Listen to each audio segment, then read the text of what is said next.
Okay, let's get this meeting started at 2:30 or 1:30. Kathleen, would you call the roll, please? Chairperson Hadaway.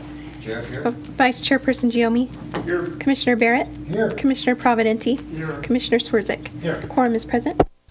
Okay, the first item is the public comment. Public is invited at this time to comment, discuss any issue on the agenda, and I see no public, I assume.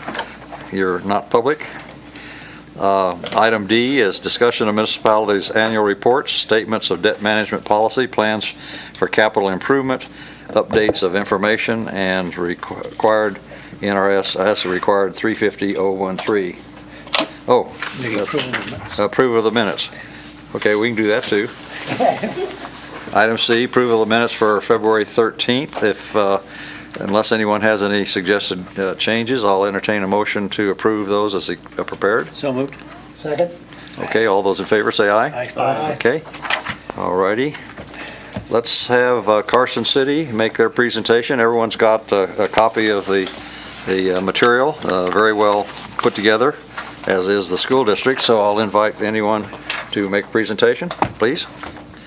Yeah, Sherry Russell, CFO, here to make a presentation of Carson City. So we've included what we submitted to the Department of Taxation, which is the indebtedness report, the capital improvement plan, as well as the debt management policy. You'll see that the capital improvement plan and the schedule of indebtedness are separated for RDA and Carson City, and that's because they're actually two separate entities. However, since the city does the books for both, we do them as one debt management policy. So as far as the debt management policy, that's what I'm really going to focus on unless you had any other questions. Okay. So on pages 1 and 2 of the debt management policy this is our overall debt as far as the city has on our books. Okay.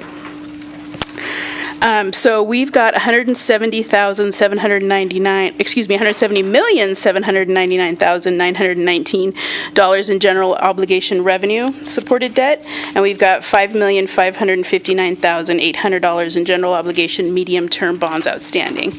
That's total general obligation debt of $176,359,719. The city also has, I'm going to round this a little bit, $14,300,000 of highway revenue bonds, and we have about $5 million in installment purchases, which were for the brick purchase, and we did the energy efficiency project last year. We finished that. None of those are GO debt. Would you give us the page number as you go through so that we can keep with it? Absolutely, sir. I'm actually still on page 2. As we go through, one thing not included on page 2 is we are issuing $10,198,000 of general obligation state revolving fund water refunding bonds. And those, we included the $10.1 million, the 2010A in here. So we didn't want to duplicate by adding the refunding as well. So the city currently has no outstanding general obligation debt paid by the levy of specific property taxes. Page 3 and 4, this details out our medium-term debt. The medium-term debt is basically paid by pledged revenues, and so on page 4 you've got all our different pledges of revenue for that medium-term debt, and as you can see, it's far greater than our annual debt service due. On page 5 and 6, we have the we have the infrastructure debt. Oh, and water debt. So this is our proposed debt. So in the current year, we're going to end up doing about a $7 million water project, and we'll talk about that more today. That's another item on the agenda. And then we're looking out in the future in 2020 as doing that other infrastructure bond that has been projected by the city for a while now. So you'll see that as we go through. That's our projected debt.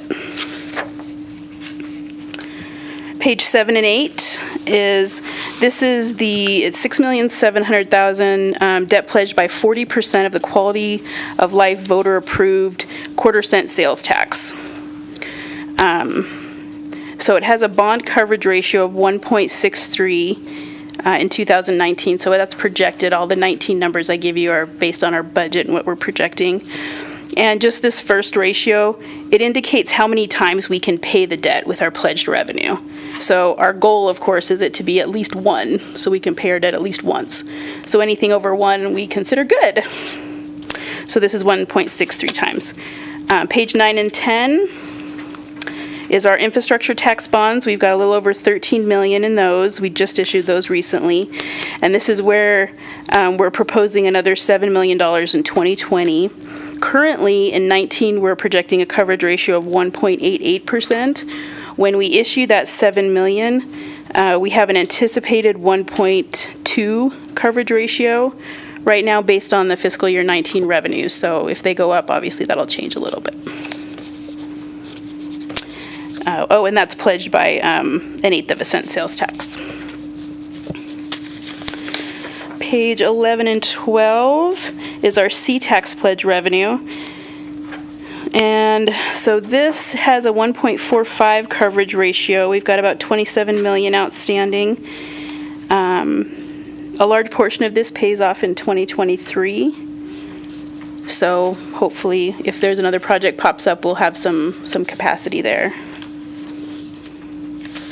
Page 13 is our room tax revenue, and that's got a coverage ratio of 4.19, and that's paid by the Tourism Authority. So page 14, we've got our V&T sales tax, which has a coverage of 1.38. This one pays off in 2026, and it's paid by the 1/8 of a cent sales tax that we got for that project many years ago. If you have questions please don't hesitate to ask. Page 15 and 16, now we're getting into enterprise funds. So this is the water, and we currently have debt here of about $54 million. It's supported by water fund revenue, and there's an additional $7 million that we're anticipating to issue in 2019 to complete the east-west transmission main project. Again, we'll talk about that. It's another item on the agenda today. The coverage ratio here in 19 is budgeted to be about 1.45%. Adding that proposed $7 million in debt, and then including the refunding in that, because that's going to save us some interest, we've got a coverage ratio of 1.39. So it doesn't go down that significantly. Sewer on page 17 and 18. The city currently has $52 million outstanding in sewer debt, and the coverage ratio is 1.72 in fiscal 19. We don't have anything anticipated for this in the next 5 years. So. And that will complete all the improvements you're making at the plant?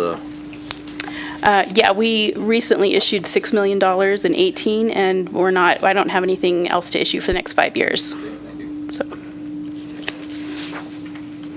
19 and 20 is our stormwater fund, and this one's got $8.5 million outstanding, and it's got a coverage ratio of 1.35.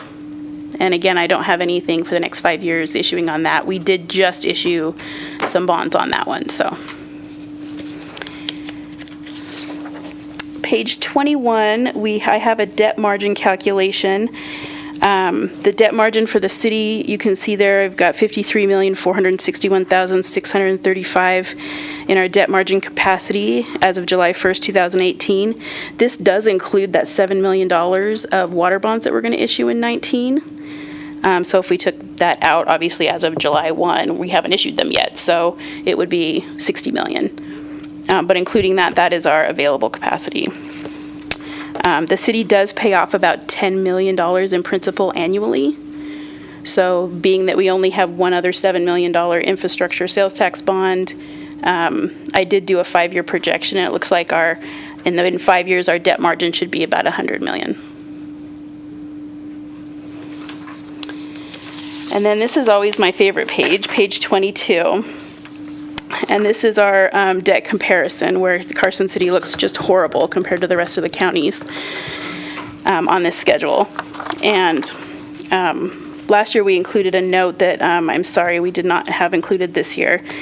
And the note indicated that because we are a consolidated municipality, we don't have all the cities underneath of us that are issuing their own debt.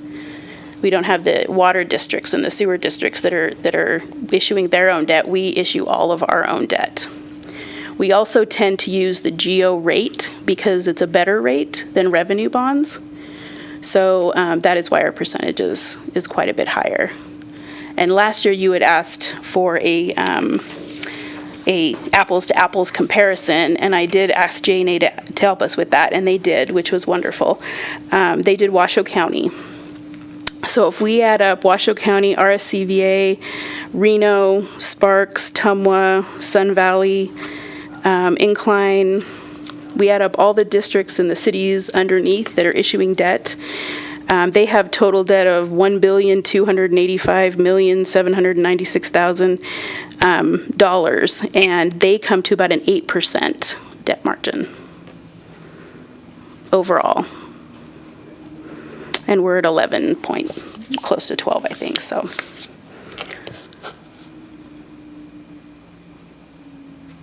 But again, we're trying to get that lower interest rate by using GO debt, so. Makes sense.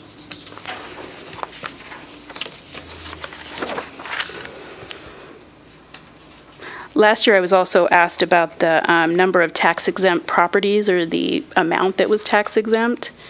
And I did not have that answer for you last year. I looked it up. It's actually 23% of the Carson City properties are actually tax-exempt. And do you know how that compares with, say, Washoe and Clark? I don't. You always ask the best questions. Yeah, no, that. But being as we're a capital, we do I have a would lot say- of exempt property. Yes, I would say so. Yeah. 23%, did you say was the number? Yes. Yeah, in state capitals, I've lived in 4 of them, there's always higher, yeah. Yes. Members have any questions? Yeah, I have one. Sure. On page 13, you talked about the tourism. I've never seen a coverage of 4.19. How unusual is that? And explain it a little bit, would you? Well, it's based on the Tourism Authority gets like 10% or 10 cents off of every motel room, and I believe they pledged 4 cents of it for this bond. Clearly, that's not how much needs to be pledged, but that's what was pledged in the original bond documents.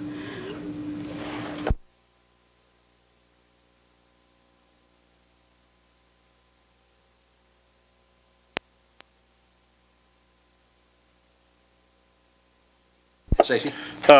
Sherry, on 18, on the sewer system, so the 17 audited coverage is 3.1, and you're estimating that in 19 it almost drops in half.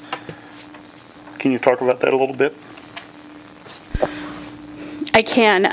So for budgeting purposes, many times we will budget the maximum amount allowable to spend. So we'll budget the entire project. We'll budget all of the, we'll put cushions in there for meters and things that they need in that department that they might not actually spend. So actual will always come in higher. When if I'm budgeting, actual will always come in higher. Right, so you're saying then that once 19 is actual, that number will likely come up Yes, because not as much money will be expended. that is very likely, yes. Okay, it's on the record. The 7 million infrastructure sales bonds that you're talking about for 2020, will that be before us next February or next summer? Most likely, we'll work with Darren Schultz and find out when he's projecting to spend the money, and then backtrack into when we issue it. Okay, fine. Any other questions on the city's debt management policy and so forth? Okay, I'll entertain a motion to accept the report as presented. You want to hear me Carson City first, or? Yeah, Carson City first. So move. Second. All those in favor say aye. Aye. Okay, thank you, ma'am. And now we'll go to the Carson City School District.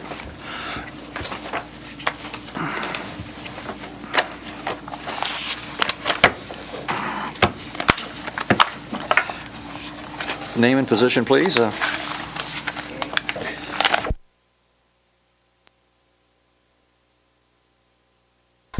I appreciate that. I was just looking at that one this weekend, actually. So,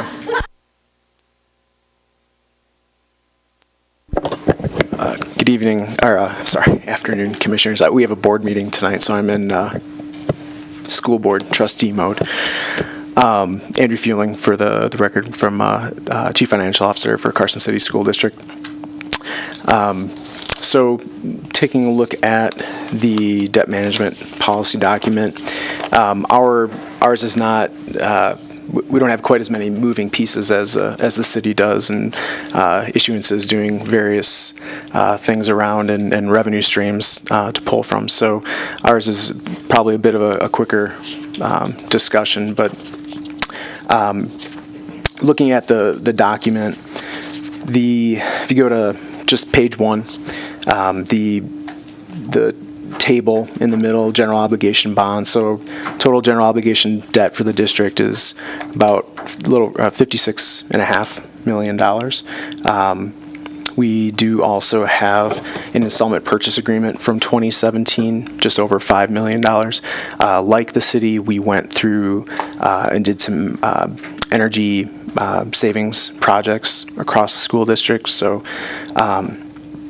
before we started those projects, we were already the most energy efficient school district in the state of Nevada, and we are now far and away the most energy efficient school district in the state of Nevada. So as far as getting bang for your buck and for our taxpayers, we're able to use those dollars in the classroom and supporting kids, which is great for us. And actually, something that's new, and I think it may come up tonight, of our 10 schools, because of that, of our 10 schools, by the end of the year, I believe 9 of them will actually have Energy Star certification. So it's a pretty significant item. When Pioneer High School's construction is completed, they will be the 10th school. So we just have to finish up their work over there.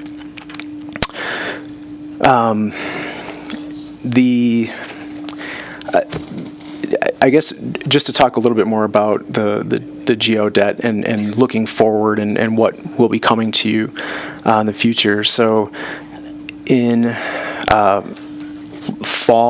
next fall, we would have the ability to go back out to bond again for some GO debt for an amount close to $20 million. We've discussed, I believe, previous to this and at other meetings about the growing number of students again in Carson City. Our numbers are going up and how we're dealing with that. So at this moment, that $20 million, the kind of the grander scheme and what the Board of Trustees is at least considering is putting that towards construction of a new school building of some type. We have some ideas, but we're not exactly sure at this point. After we have the students arrive here, school starts next Monday, if you weren't aware. It's amazing how fast that happens.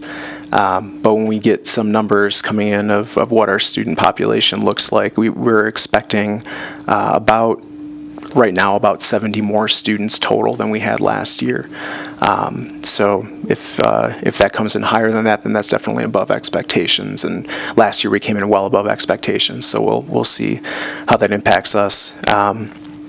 In and around that discussion of a new school building may need to be a rezoning discussion as well, which is not a fun discussion, but you're welcome to come and participate if you would like.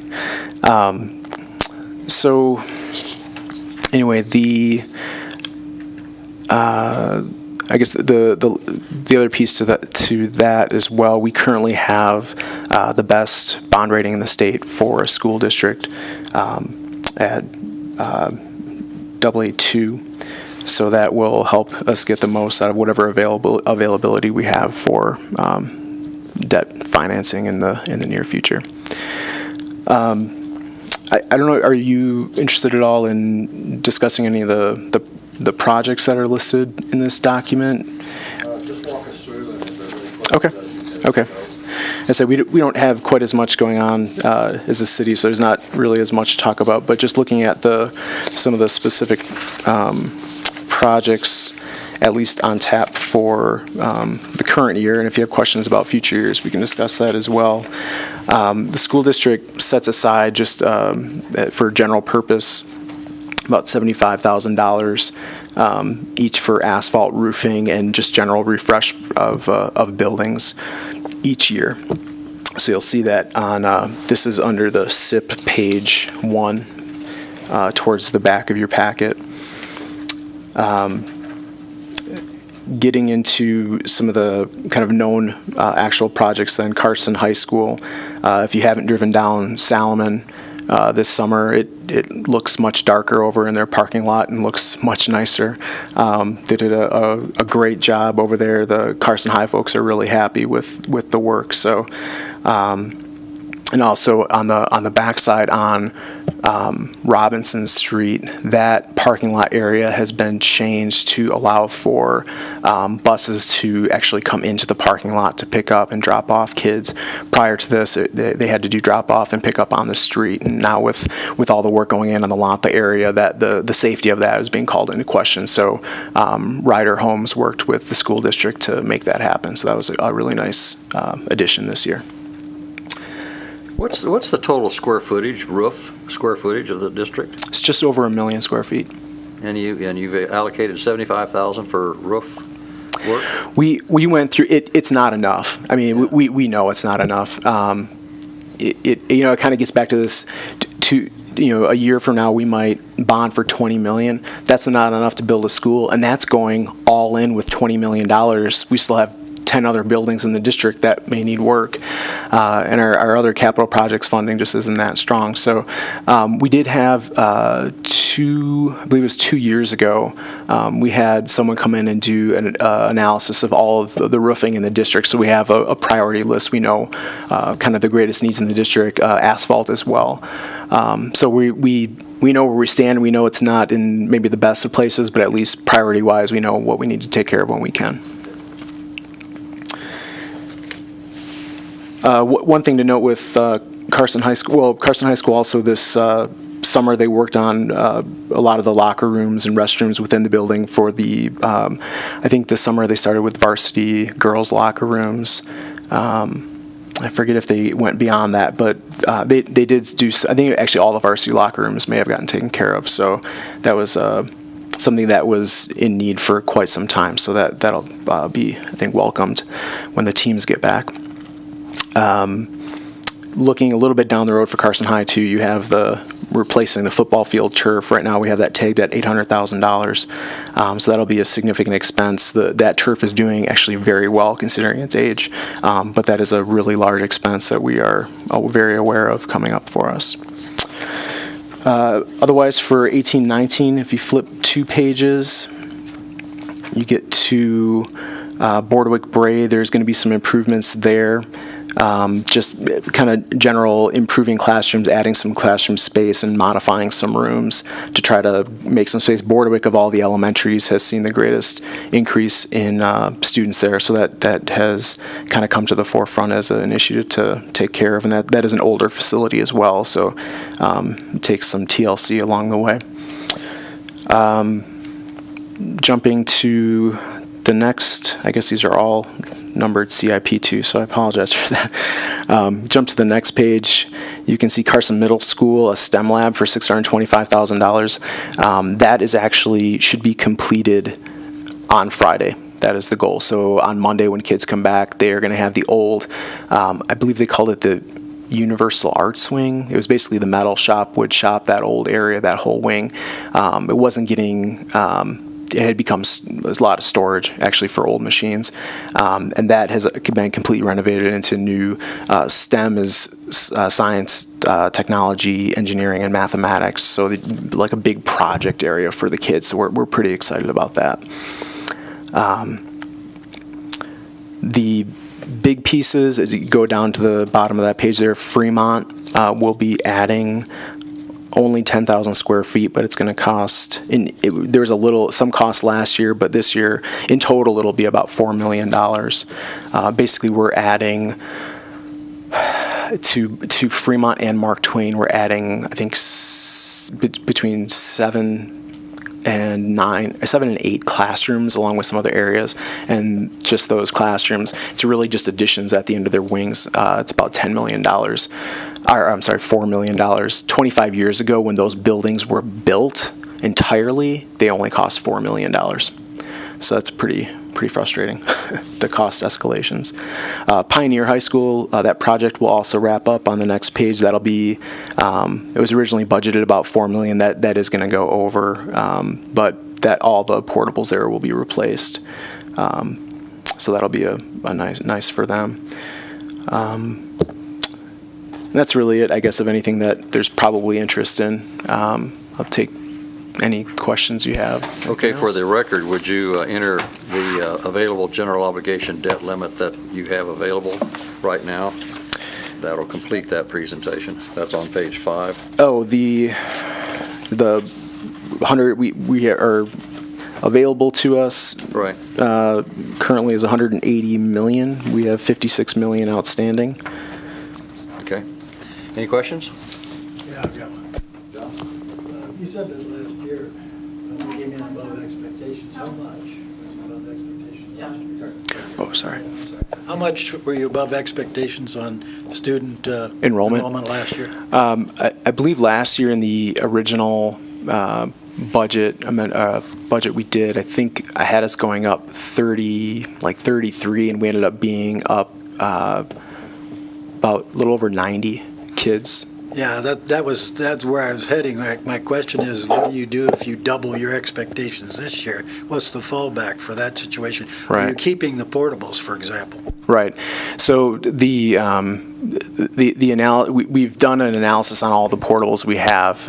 It's been updated since the last time it was done in 2012. It was updated last year.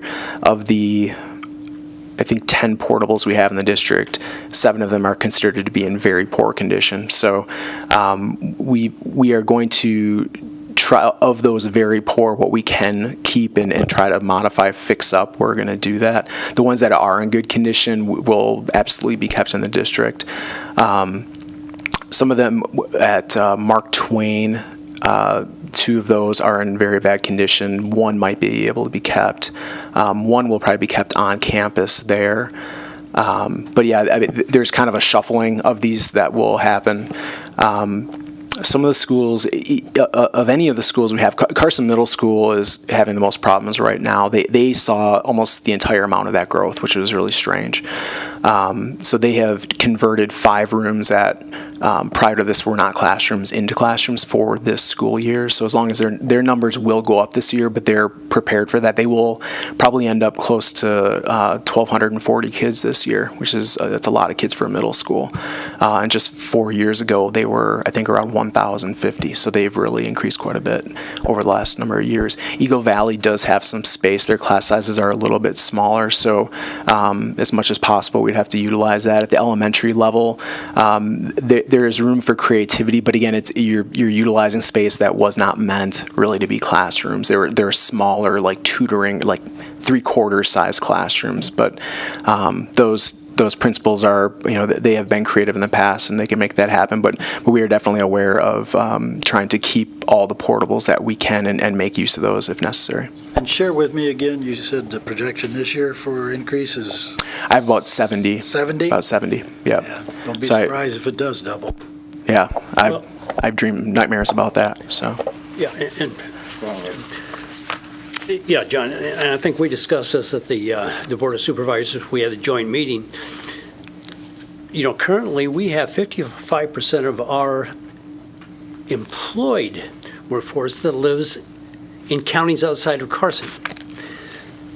And we can see it now, as development and housing units become available, there is that possibility that a lot will want to move back into Carson. A lot of them moved out when the cost of housing got so great here in Carson. There was that period of time they went to Dayton and Douglas and Washoe. And we're keeping a really close eye on this because it could explode based upon the development going forward. And, you got Silver Oak, you got the Lopper property, you got a lot of things going on that's going to possibly impact student population here soon. So.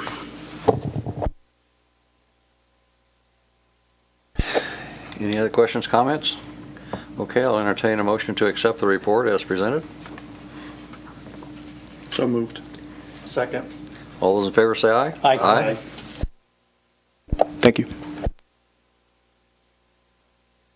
We now have item E, discussion and possible action to adopt a resolution concerning the submission to the Carson City Debt Management Commission by Carson City, Nevada, of a proposal to issue GO limited tax water bonds additionally secured by pledge revenues in the aggregate principal amount not to exceed $7 million. Ladies and gentlemen. I have John and Ryan here with, John's with J&A, he's our consultant, and Ryan's our legal counsel to go through this with you. Good afternoon, John Peterson with J&A Consulting Group, and appreciate the Commission's willingness to look at this matter today. And just, I think, by way of background, a few months ago, a presentation was made to the Carson City Utility Finance Oversight Committee with a recommendation to refinance the city's 2010 A water bonds for interest savings. That was approved, or recommended, recommended by UFOC. Subsequently, the city Board of Supervisors approved a bond ordinance to refinance those 2010 bonds. And in late July, we finalized the numbers for that refinancing with the new 2018 B water bonds. Approximately $10.2 million was issued to refinance those 2010 bonds. The city saved over $2.2 million present value in debt service savings or debt service costs over the next 20 years.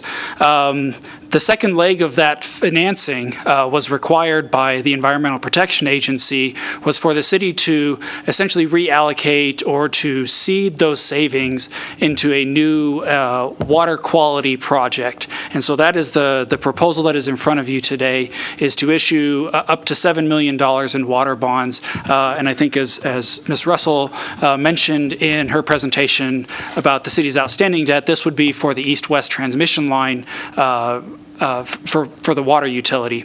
And so the presentation today will walk through a couple of items, and what I like to kind of focus on are what I consider three tests for the Debt Management Commission to look at as bond proposals are coming up.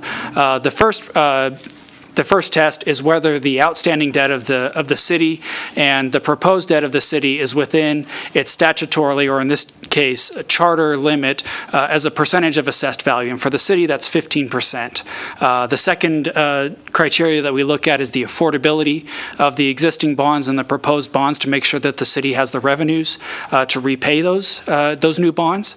And finally, the last one is to ensure that if the city were to issue these bonds, that no other overlapping entities, such as the school district, were negatively impacted. And so those are the three items that I'm going to look at today. And so in your packet, and I apologize if my page numbers are wrong, but in your packet, on what I have as page 3, and at the very top it says Exhibit 3, Financial Information Presentation. We're good on pages? Okay, great. As I mentioned, the city's debt limit per its charter is 15% of assessed value for the current fiscal year. So that's the fiscal year beginning July 1 of 2018 all the way through June 30 of 2019. Its assessed value is a little bit over $1.6 billion. And that gives it a debt limit, that 15%, of $247,377,000 and change. And then following over to the next page is where we present the outstanding debt of the city. And so one note I will highlight is that if you look towards the water section, we have a Water Series 2018B. We show $10.7 million, and that's just a timing discrepancy with when this material was presented versus when the final information from the refunding took place. The city's bond ordinance authorized up to $10.7 million, so that's the number that we used. But if we include all of the outstanding debt, including both the 2010 bonds that were refunded and the 2018 bonds for the refunding, we get a combined GO debt of the city of $185,091,000. And then when you add the $7 million in proposed, and now I'm at the bottom of page 5, we have total GO debt of $192,091,000. And based on the $247 million debt limit, that gives the city $55 million of unused but available GO debt capacity. And I use the word capacity because what we're focusing on here is just the outstanding debt versus the debt limit. We're not looking at the affordability. That's a different discussion that we'll talk about in the following pages. So I just want to make sure that's clear for the record. And so with that, we've met that test that the proposed bonds and the existing bonds do not exceed that 15% limitation. And now flipping over to, now I'm on page 7. This shows the outstanding debt service of the water utility. These are bonds that will be paid out of the net revenues of the water fund. And so we currently pay in total $66.4 million in debt service between fiscal year 2019 and fiscal year 2040. By adding the $7 million, we're somewhat wrapping this debt service so that when you look at the far right column, the grand total, the annual debt service is relatively level for the next 10 years or so, going out to fiscal year 2027. And then we see it drop down to about $3.5 million from fiscal year 2028. And again, $2.5 million in fiscal year 2032, and again, kind of dropping down, and those dropping thresholds, if the city does need additional water debt at some point in the future, it gives us that ability to do that. And so that's why we've structured it this way. You'll notice that with the refunding of the 2010 bonds, we have savings out in 2040, but we don't have a corresponding debt payment for this new bond in 2040. When we looked at how we were structuring this bond, it was determined that it wasn't really necessary from an affordability perspective for the city to extend that bond out. All it would have done was generate additional interest cost. And so we've structured this slightly shorter. But again, we are effectively using those savings from refunding the 2010 bonds to partially offset debt service on this new 2018 bond. And then turning over to page 8, this is the water fund. This is the presentation of the revenues that are available to repay the debt service. Bonds are paid after operation and maintenance expenses. And so the net revenues available to pay bonds from the water system for fiscal year 2019 is about $7.9 million. When we look at our combined debt service that will be paid out of the water fund of $5.4 million, that gives us roughly $2.5 million of revenues that are not being used for debt service. And again, those are revenues, as Ms. Russell mentioned, would be available to do some capital improvement on a pay-go basis, and therefore we have the sufficient coverage that I mentioned earlier. And finally, in terms of when we look at affected overlapping entities such as the school district, the state of Nevada, and others, because these bonds are repaid with the water revenues and not to be repaid, or are not anticipated to be repaid with the levy of a property tax, there's no expected impact to the other overlapping entities. And there should be no reason why those entities would be affected negatively or positively in any way. But that's a real quick kind of walkthrough of this presentation, and I'll just pause here and see if there are any questions from the board. Questions? In the operating revenue, when we talk about the water bond, these are all, okay, we have the audited, and then we have the estimated or budgeted. Is that considering a water use increase fee, or is that going to be the same? Has this been established on the same water fees and then with some allowance for growth? How was this done? This was, so the user fees are based on the fees that are in place at this point. I don't believe that the city's anticipating a water rate increase during the current fiscal year. Fiscal year 18 was the last year of the 5-year rate increase for water. So that's why you see the jump from 17 audited to 18 estimated. And then 19 is pretty flat because we don't anticipate a water increase. And then maybe the follow-up to that question is what happens in the future as you look forward a couple of years, whether fiscal year 20, 21, 22, et cetera. And really, it will depend on the usage of water by residents and businesses here in Carson City. Will depend on cost inflations. And so really, I think as the city looks at the rate structure, that's something that they'll be very cognizant of, is making sure that the rates provide sufficient revenues to not only maintain and operate the system, but to repay debt and also to reinvest in capital. And at the moment, we're anticipating that capital reinvestment is about $2.5 million a year.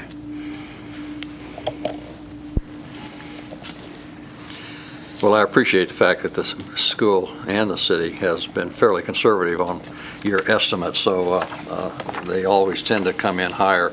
I think you've met all of the criteria that we're supposed to address. I just have one procedural question on your CIP project. I noticed the transmission line has money in both 18 and 19 fiscal year, 19 and 20 fiscal year. I assume you're starting the project next spring and we'll be finishing up next fall with...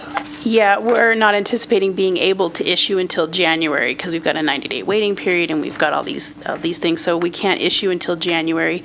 So Public Works wouldn't be able to start the project until spring, which we're anticipating then wouldn't be completed until probably the end of summer. Okay, sounds fine.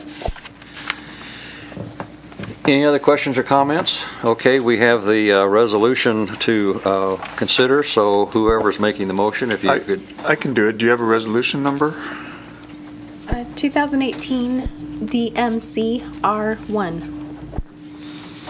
Okay, so I move to adopt resolution number 2018 DMCR1, a resolution concerning the submission to the Carson City Debt Management Commission by Carson City, Nevada, of a proposal to issue general obligation water bonds, additionally secured by pledged revenues, concerning action taken thereon by the commission, and approving certain details in connection therewith. Second, there's a motion and second. Are there any other questions, comments? Okay, all those in... Ron? Do we have to include in the motion an amount not to exceed $7 million, or is that included within the That's language? that's in the resolution. Okay. I don't think that has to be. I think the motion as stated on the record is sufficient. The motion or the amount as specified in the resolution suffices. Good question, Ron. All those in favor say aye? Aye. Okay, thank you. Thank you all for making the presentation. Very good. Thank you. Thank you. Ryan, next time try and talk a lot less. Way too verbose. Always good when the attorneys don't talk. Okay, item F and G, we have two procedural questions that we do on an annual basis. F is discussion of the specific percentage of limitation of total ad valorem tax levy as required pursuant to 350-0155, and you have that language in front of you, and we have, for the last number of years, set 10% as the limit that can be used or reserved for emergency type situations that we hope will never have to happen. So I'll entertain a motion unless there's any questions to set a percentage, and I would suggest 10%. So move at 10%. Second. Okay, any questions, comments? All those in favor say aye. Aye. Okay, and companion to that is the priorities among essential and non-essential facilities and services as required pursuant to 350-0155. And we have here to date set public safety, education, and health as the three priorities. Unless there's any suggested modifications to that, I'll entertain a motion to that effect. So moved. John Nick? Second. Okay, all those in favor say aye. Aye. Aye. We have a calendar for the February meeting. When did we meet, Kathleen, last, was, I believe it's usually the second Tuesday. Mr. okay. Chairman. It's far in advance, but is February 12th at this stage interfering with When it? is the holiday? Is it the 18th? President's Day or Martin Luther King? Which one's that? President's Day. President's Day?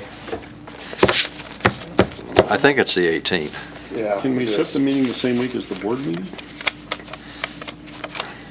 Does that matter to anyone? I do not know when the board meeting So the is. 12th or the 19th?